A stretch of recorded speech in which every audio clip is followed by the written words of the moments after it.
Phil Robertson has passed away at the age of 79. He was a godly man, an imperfect man, and wanted to tell the entire world about his imperfections and what he learned on the way. With dirt on his boots and conviction in his bones, Phil Robertson established an empire. He didn't merely step away from the spotlight. Despite his beard, camouflage, and media attention, his narrative takes a surprising turn that shocked even his closest friends and family. His untimely demise in 2025 revealed more than met the eye, and the revelation affected his family far more than everyone had anticipated. I don't understand what he actually left behind or why it brought them to tears. You won't expect this finale, so stick around. From a young age on, Phil Robertson had to focus on staying alive rather than enjoying a life of ease. His family of 7 children came from a very low-income household. He was born in the little town of Vivian, Louisiana.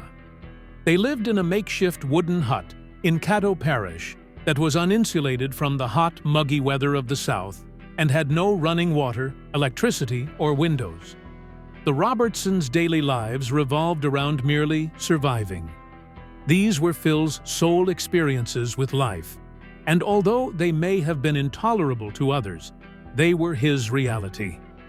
His tenacity and the belief that success was not something you were born with, but rather something you had to work for, were both molded by his childhood. Phil discovered that there was enough in nature when he lived in an environment without contemporary amenities. He learned his trade in the northeastern Louisiana forests and marshes. He began assisting his siblings with fishing and wildlife tracking as soon as he could walk. To go hunting wasn't a luxury, but an absolute must. His equipment was simple: a fishing pole he built himself, a borrowed Tourneau rifle, and an instinct developed from years of living in nature. In his formative years, Phil learned the value of independence via experiences as varied as butchering a squirrel for dinner and pursuing a deer through the forest. Not only would these abilities provide for his family, but they would also serve as the cornerstone of his subsequent empire. Merritt and James Robertson, Phil's parents, toiled tirelessly to ensure the family's financial stability.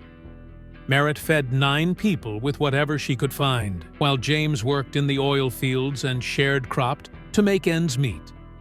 Wild greens, fried fish, and squirrel stew were some of her dishes.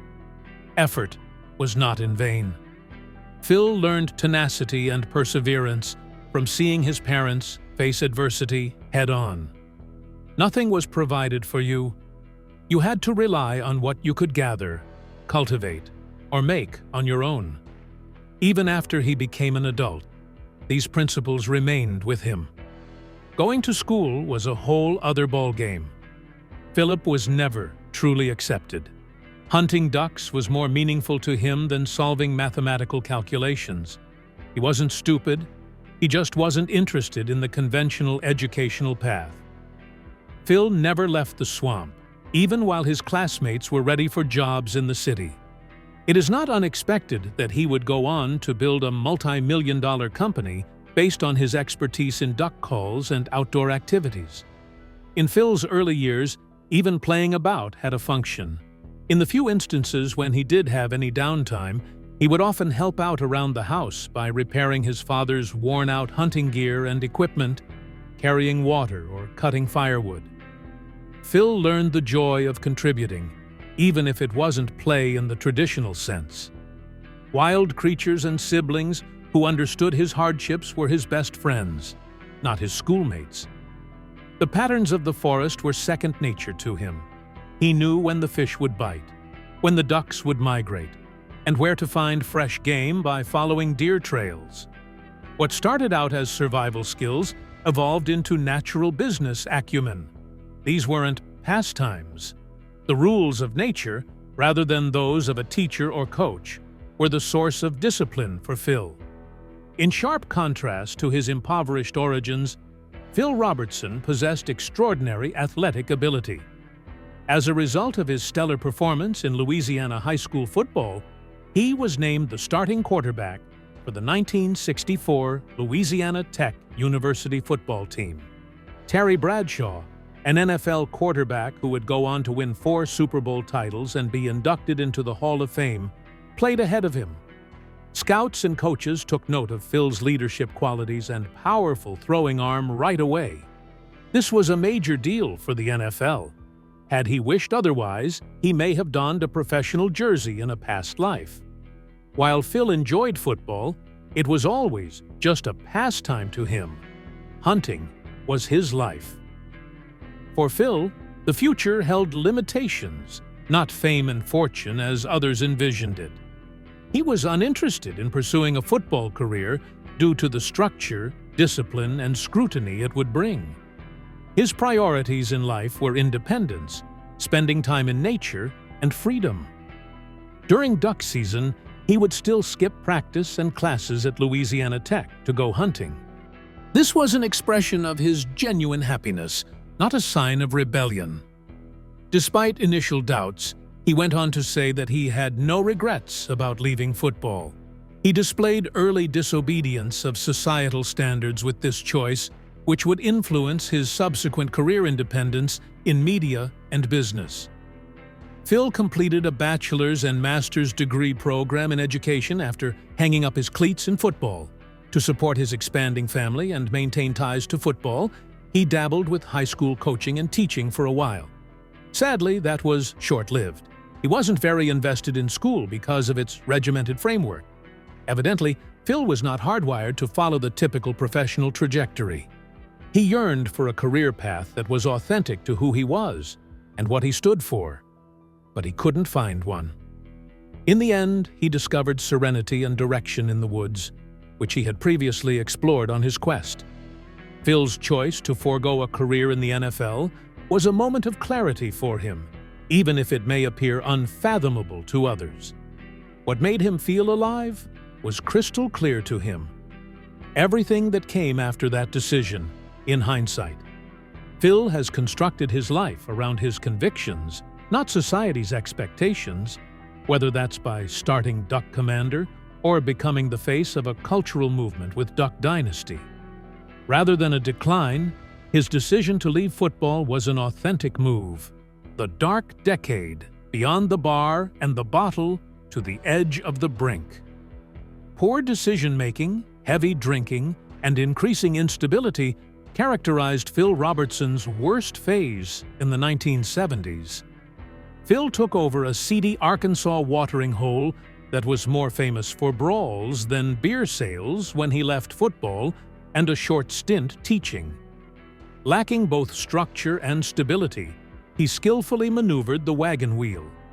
Phil matched the enthusiasm of his customers, who came for the mayhem as much as the alcohol, with his increasing dependence on whiskey and his explosive temper. In the first, it was only a method to make ends meet, but soon it became a toxic lifestyle that further alienated him from his upbringing's principles. His life was quickly consumed by alcohol. Nothing was safe from the chaos that it wreaked on Phil and his surroundings. He abandoned his wife Kay and their small boys to deal with his infrequent and tardy or non-existent returns home. His family was disappointed and terrified by his unpredictable conduct. Those closest to Phil remembered times when he was barely there, physically there, but emotionally and spiritually disoriented. Phil ignored his responsibilities and became further distant from those who needed him the most during this years-long downward spiral.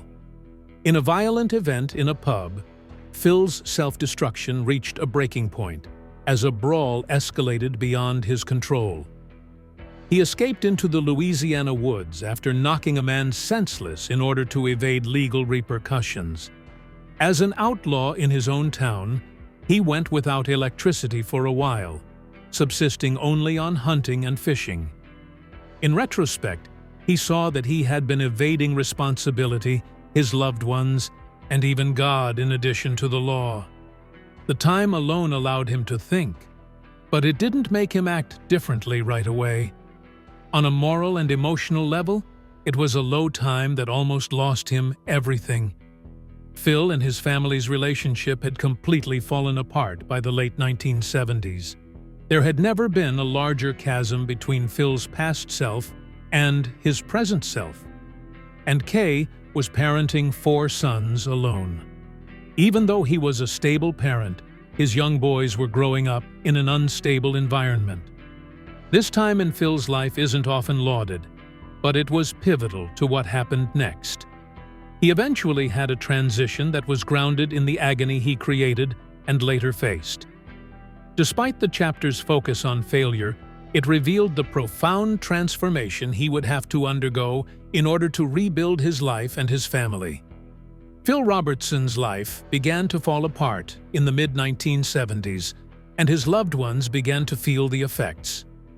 Raising 4 young sons in a home increasingly characterized by absence, dread, and broken promises, his wife, Kay Robertson, whom he had been with since 1966, had weathered years of escalating instability.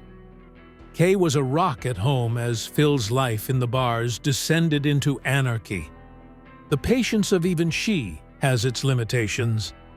At her breaking point in 1975, she issued a blunt ultimatum. Either Phil would change, or she would leave with the children. Her last desperate cry for the guy she knew to come back wasn't a threat. It was an impassioned appeal. Love motivated Kay, but she knew the risk she was taking. There was a lack of direction and responsibility for Phil at that time. Nonetheless, her remarks touched a nerve. An important turning moment has begun. Bill Smith, a preacher from the area, became Phil's friend not long after. Smith was not a fluent televangelist, but rather a man of the swamp who spoke frankly about his experiences there. Instead of judging Phil, he sat down with him to challenge him. Come clean about your faults, quit hiding, and trust that God had a better plan. Someone managed to get through to Phil in the talk. A public choice that Phil made later that year would begin his transition. He had a metaphorical and spiritual purification when he was baptized in a murky river in Louisiana at the age of 28, in the identical waters where he had spent his formative years fishing. This wasn't an emergency solution. The subsequent struggle, which Phil would later characterize as one of his life's most difficult, involved cutting off alcohol abruptly, repairing relationships, and accepting responsibility for the harm he had caused. On the other hand, at that same time, salvation was also within reach. After re-establishing religion and re-establishing a relationship with Kay, Phil started to put his life back together with a renewed sense of purpose. It takes courage and faith in second chances for Kay to remain, forgive, and rebuild with Phil. Some might have given up, but she observed the man's years of disappointment and dug him out. Everything that came after, a re-established family and a worldwide economic empire, was built on her love and Phil's renewed faith. There would be no Duck Commander, Duck Dynasty, or legacy if this pivotal moment hadn't occurred. The fate of the Robertson family and their marriage were both spared by Kay's ultimatum and Phil's reaction to it. Phil Robertson didn't start his successful firm in a boardroom, but rather in a backyard shed in Louisiana. In 1972, Phil decided to build his own duck call after being dissatisfied with the quality of store-bought calls. He thought the factory-made replicas sounded fake, completely unlike the real birds he'd spent his life studying.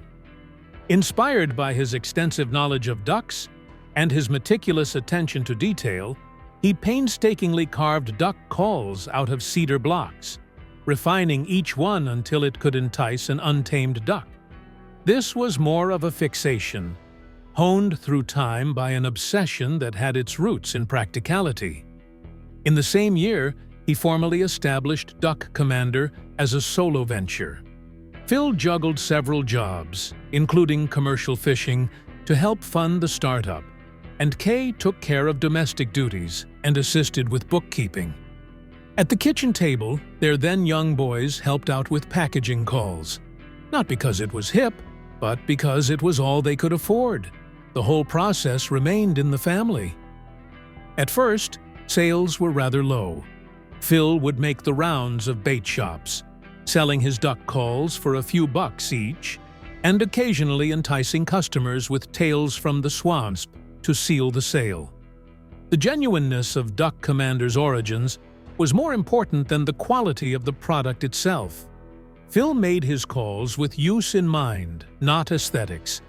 That was important for hunters, among those who loved the outdoors and wanted to know more about the way of life he advocated. Word of mouth quickly spread.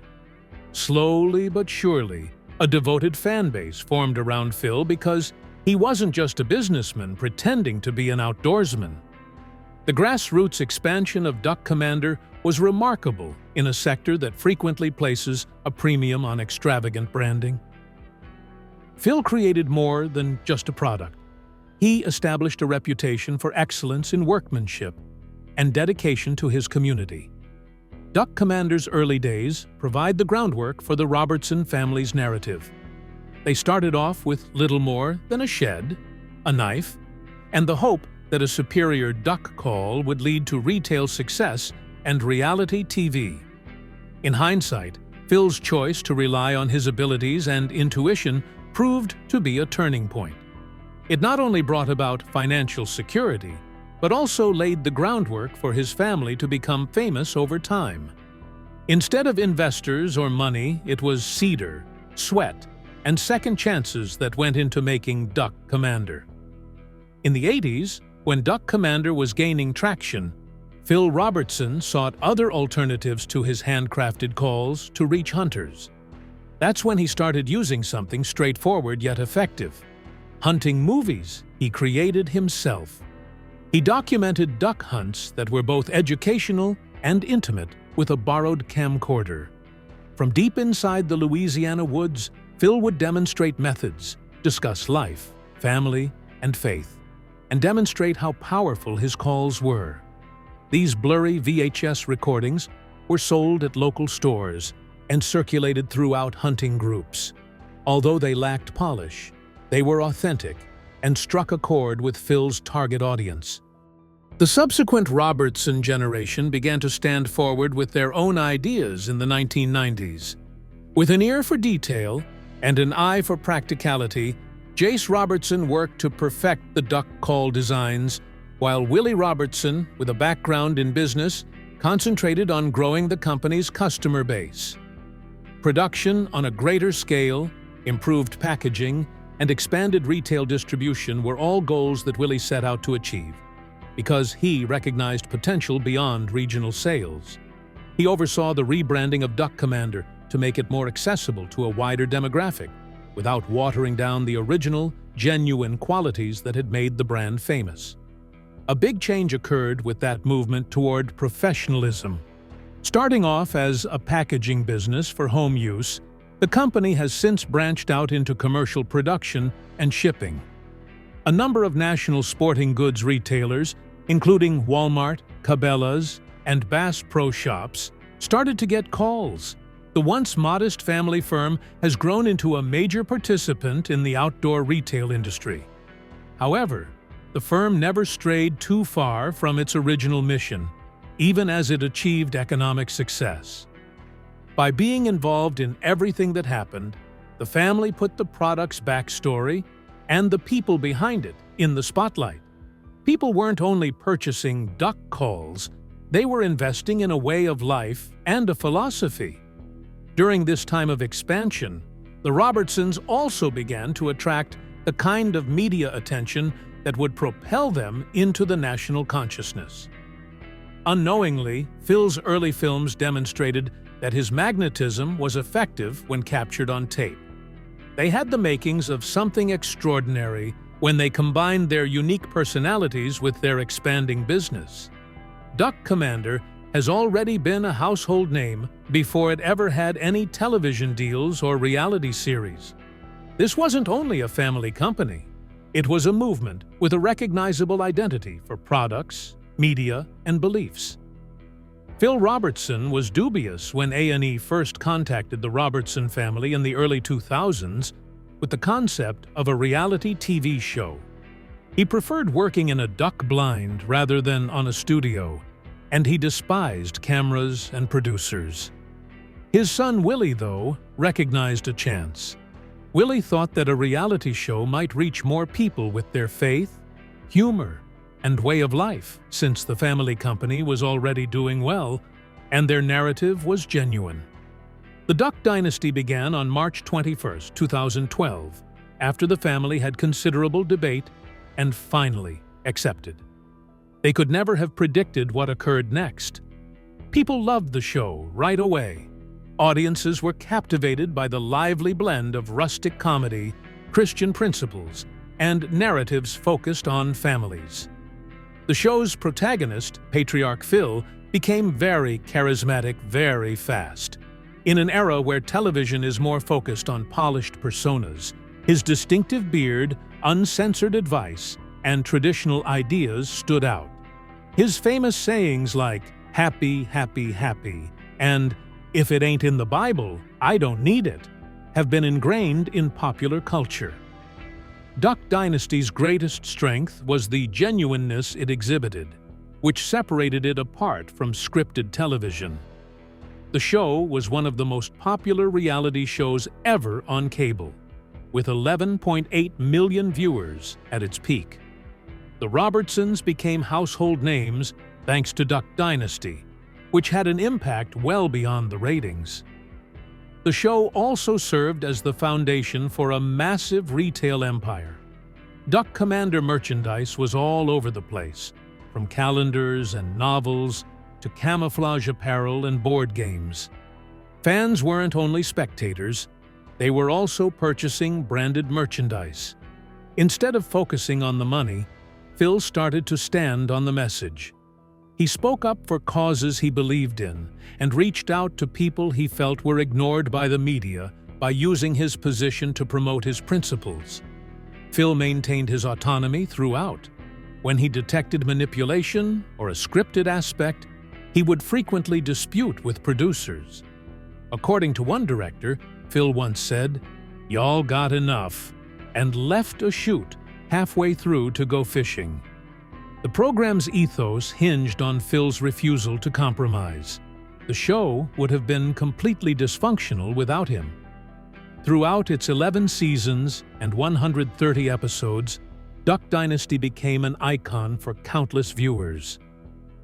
Beyond its broadcast nature, it served as a platform for the Robertsons to spread their principles, and as evidence of the power of an unfiltered voice hailing from the swamps of Louisiana to leave an indelible mark on American popular culture.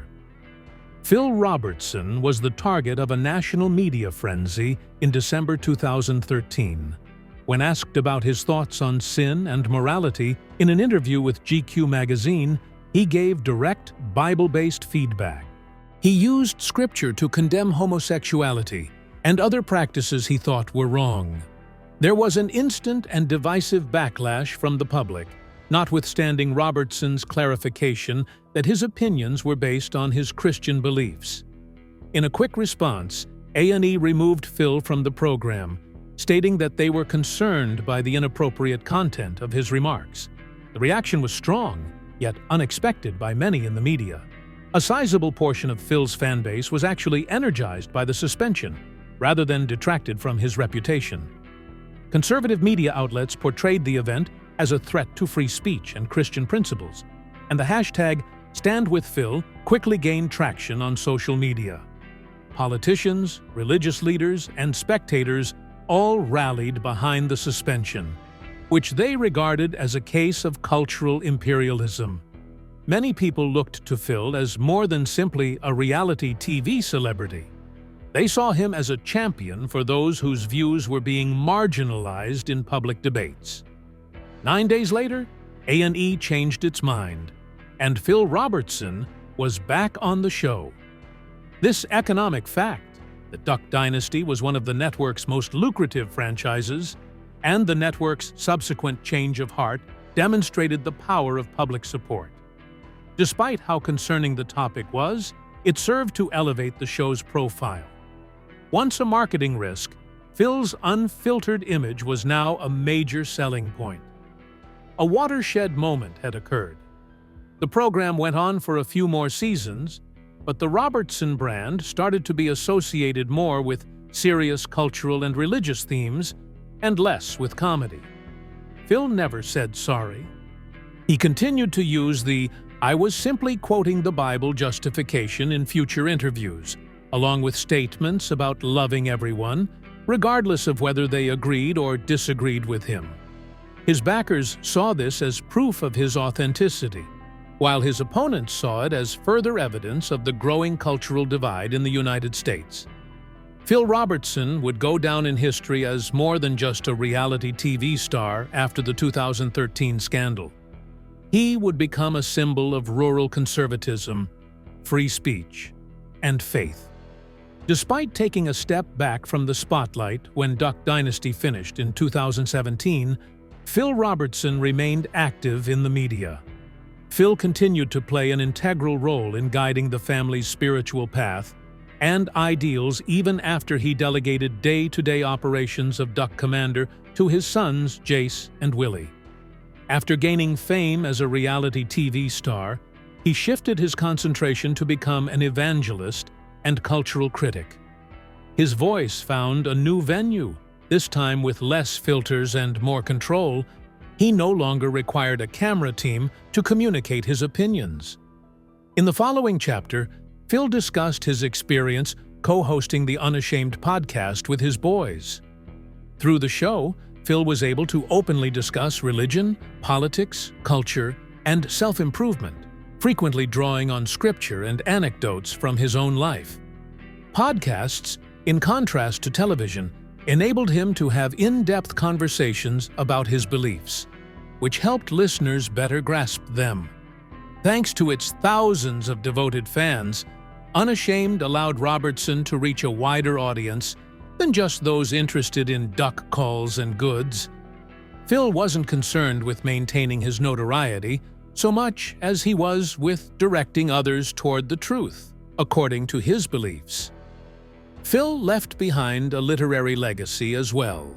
His perspective was elaborated upon in works such as Jesus Politics, The Theft of America's Soul, and Happy, Happy, Happy, which turned him from a violent fighter into a devout Christian. His renown among conservative Christian circles remained unshaken, despite the many critiques leveled against his views. Instead than only entertaining his audience, he provided them with a tradition-based philosophy based on the interpretation of the Bible. Phil kept busy, speaking at churches, going hunting with grandsons, and being the spiritual patriarch of the family, even if he was less prominent in the mainstream media. The Robertson brand would come to represent more than just duck calls. It would come to represent conviction, endurance, and legacy, because he passed operational leadership of the company to the next generation while still guiding them with principles and purpose. A dramatic development was taking place behind the scenes even as Phil's public voice became increasingly subdued, until the last unprepared moment arrived. In May of 2025, at the age of 79, Phil Robertson succumbed to Alzheimer's disease and its effects after a long and arduous fight. An incredible life that had risen from rural poverty to national fame, from anarchy to redemption, came to an end with his death. Even though his loved ones had expected him to pass away because of his deteriorating condition, the news nonetheless hit near to home many Americans. Not only did his loved ones and loyal followers grieve his passing, but they also lamented the loss of a strong voice grounded in religion, family, and perseverance. Willie and Corey Robertson made the formal news in a statement that praised Phil's steadfast faith in God throughout his life. His contemporaries spoke highly of him, praising his spiritual clarity and bravery in the face of death. Phil was able to publicly express his appreciation to God and his confidence in his plan, as reported by his family throughout his last months of consciousness.